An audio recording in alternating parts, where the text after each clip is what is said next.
Let's be honest, your fall fits aren't going to hit without some of the right footwear or outerwear, and in today's video, we're going to get into some of the best out right now.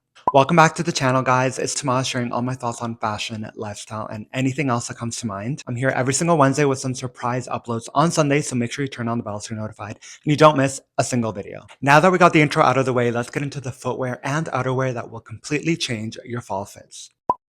I'm going to start with footwear. I feel like footwear is genuinely the most important part of your outfit. If you have been watching my channel for a while, then you know that I am like pretty much a shoe addict. I think like I recently moved in April and I counted about 65 to 70 pairs of footwear. Footwear is definitely the most important part of your outfit, in my opinion. I think a really vital shoe style right now for fall is the suede boot. I've talked about this kind of shoe in my previous videos, but I personally love my Celine suede boots. I feel like they go great with a lot of outfits and a lot of pants that I'm wearing currently. Whether it's regular fit denim or green cargos, I feel like a brown or light beige suede boot ends up being more versatile than like black suede. But I feel like a little bit of a heel, whether it's 1 inch or 2 inch, adds a little bit of height. Especially if you're a short king, I feel like adding a little bit of height to your outfits is definitely worth doing. Now, there are different styles of suede boots, like definitely the suede Chelsea boot, like from Common Projects, the one that Kanye West used to kind of made popular. And no offense, right now, I'm not trying to be like give any kind of Yeezy Yee vibe. So I would stay away from like suede Chelsea boots and look for more of that pointed Western cowboy boot suede style. Now, I personally love a good designer boot, like whether it's from Celine or Saint Laurent, but you can definitely find tons on eBay, whether it's vintage or no name, real, genuine leather boots. As long as they're suede and they have a little bit of a heel, I feel like those will be so good for your fall fits. Number two is loafers. I feel like when it comes to menswear, there is not that many shoe styles that you can kind of wear to begin with. Loafers should definitely be in your repertoire and your wardrobe to begin with. Right now, I feel like we're leaning more towards classic loafers. I feel like before in like the TikTokification of fashion, we were into those like two-tone loafers. I mean, I even have a pair. I bought one from Amelie Andor way back when in like New York. The like kind of like two-tone where it's like white on the top and then the rest is leather.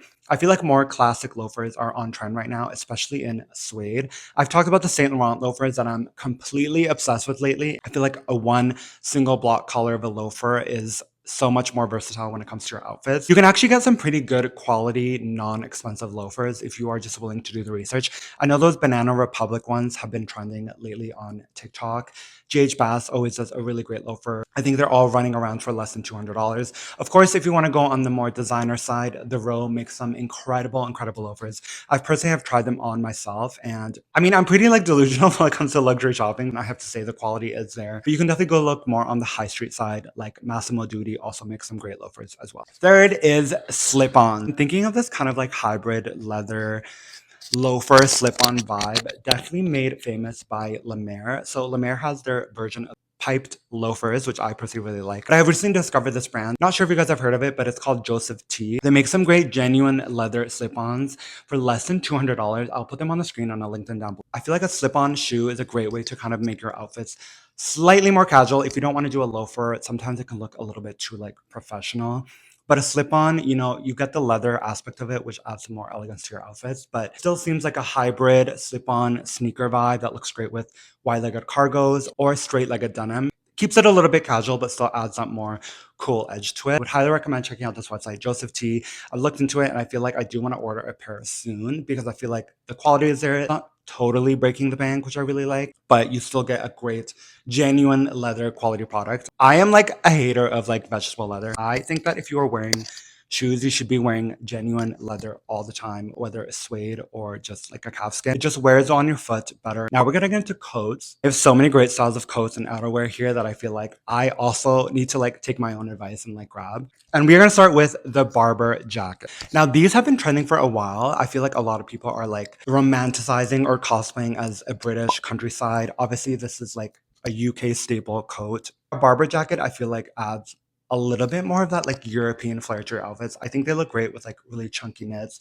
cardigans, and straight fit legged denim. You can kind of like go into like too much of that like line between like, am I cosplaying as a British countryside or is this genuinely how I dress? You can find a ton of them on the resale sites like Vestiaire or Poshmark. So many like vintage ones. I almost feel like buying a vintage one is so much cooler anyways. I feel like these jackets are kind of like a good way to show like personality, and I feel like it's a good like conversation starter. Next we have the barn jackets. So these have been trending for I think almost 2 to 3 years now. I think Prada was the great pioneer of these jackets. Like 3 years ago, they showed it on the runway with a triangle, and now they've just blown up. Each brand does their own version of the barn jackets. Well, I do notice that the trend has kind of like dissipated a little bit. If you're starting out with like your fashion journey and like you don't know what pieces you should be getting, I feel like a barn jacket is like the greatest starter piece. Not only are they easy to wear, I also like the way that they're also versatile in wearing them as outerwear, but also indoors. If you work in a place or staying inside or you work in an office, these jackets tend to be thinner, so you can actually wear them indoors with just like a white t-shirt underneath. It can just become a part of like your indoor outfit. Like you don't actually have to wear it as outerwear all the time. These jackets, I just love them just because of their versatility that you don't also have to wear it as outerwear. You can actually wear this jacket indoors because it's like lighter fabric. Number 6 is leather jackets, and I just watched this TikTok. I'm gonna put it on the screen. That was like, if you are dating a man and they are always on the hunt for a leather jacket, and I feel like I live that to a T. I have always been on a hunt for leather jackets. I'm very lucky because a few years ago, one of my best friends gracefully donated a oversized leather jacket for me, and now I'm like, oh my god, perfect, because that's literally what I wear when it's like not too cold. I can layer it with sweaters underneath. Well, I feel like leather jackets can be a little bit performative and ironic. I think they are still a staple for any modern kind of wardrobe vibe. Now, this is very tricky because I feel like with leather jackets, you need to stay away from like the Top Man 2016 cropped One Direction leather jacket vibe. I feel like right now the best way to do a leather jacket is to have it be a little bit oversized. I feel like oversized leather jackets are much cooler right now, and my advice is just to go eBay hunting. eBay has like pages upon pages upon pages of used, well-worn in leather jacket, and that's the look that I like. Brands like Acne Studios, Ami Paris, Isabel Marant makes the most delicious leather jackets, obviously. But if you don't want to break the bank, I think go thrift shopping or just look online on eBay. There's some great, well-worn in like Harley Davidson leather jackets that you can get for like $200 or $300. Obviously, if you guys listened to the start of the video, never buy like vegetable leather or fake leather, polyester leather jackets. Like literally like goes against everything I believe in. Like fake leather, I'm not here. It has to be genuine. Right now, I feel like I'm loving oversized leather jackets more than kind of that like cropped 2016 slim leather jacket. And obviously, you want to be able to layer sweaters and tops underneath. Okay, I put this outerwear last because I feel like it is a little bit of a trend. We have all seen that like stunning, obviously beautiful Bottega Veneta Intrecciato suede bomber jacket that probably costs like $15,000. If you have been on TikTok or social media, you've definitely seen this piece.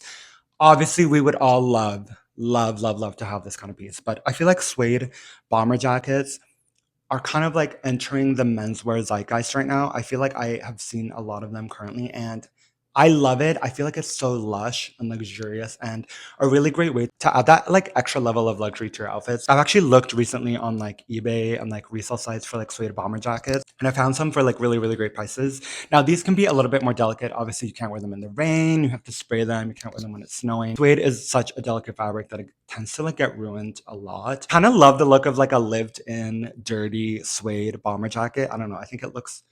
I love when like I'm wearing stuff that looks like it's been lived in.